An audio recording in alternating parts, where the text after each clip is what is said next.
Personne n'était dupe du changement de gouvernement issu des élections législatives.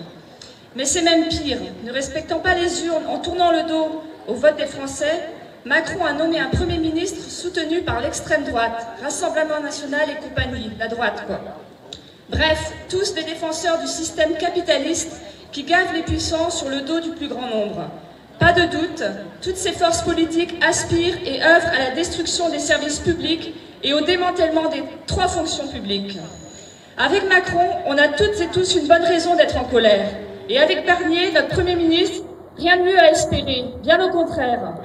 Les budgets pour la santé, le social, le médico-social vont être encore sacrifiés. Le premier disait, dans une gare, on peut croiser ceux qui ne sont rien, et le second nous parlait, dans son discours, des gens d'en bas. Ils nous méprisent et c'est inacceptable. Ce n'est un secret pour personne. Il manque des bras dans tous les établissements de santé. Le résultat d'années de cures d'austérité et d'économie qui ont conduit à des milliers de destructions de lits, de structures et les postes qui allaient avec. Vu les discours du Premier ministre, les perspectives ne s'écartent pas de la dynamique des années passées, faire plus avec moins pour faire des économies. C'est exactement ce qui se passe au plus près du terrain, à l'image de notre établissement, à coup de réorganisation, d'externalisation, de délocalisation, de suppression de lits et de personnel. Faute de bras suffisants, on fait travailler les agents toujours plus dans une course effrénée à la productivité.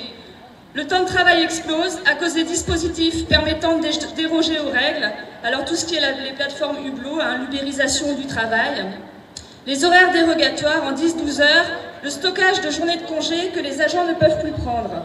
Sans oublier l'allongement des carrières avec la réforme des retraites dont nous demandons le retrait immédiat.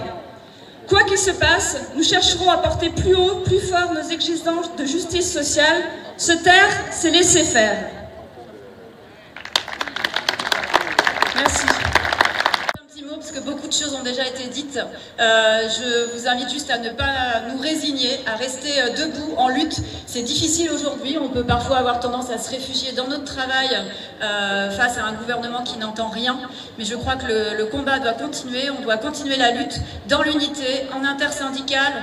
Et je vous invite du coup à crier votre colère lors du cortège d'aujourd'hui, à ne rien lâcher, à ne laisser personne sur le carreau. Toujours, nous voulons du fric pour les services publics, c'est fondamental. Nous vous invitons aussi à nous retrouver pour déjeuner, si vous le souhaitez, devant France Service, pour échanger, débattre à midi. Un repas collectif est proposé par l'Union syndicale solidaire, un repas partagé à prix libre pour poursuivre et réfléchir ensemble comment nous organiser sur nos lieux de travail contre les idées du RN, pour les services publics. Merci.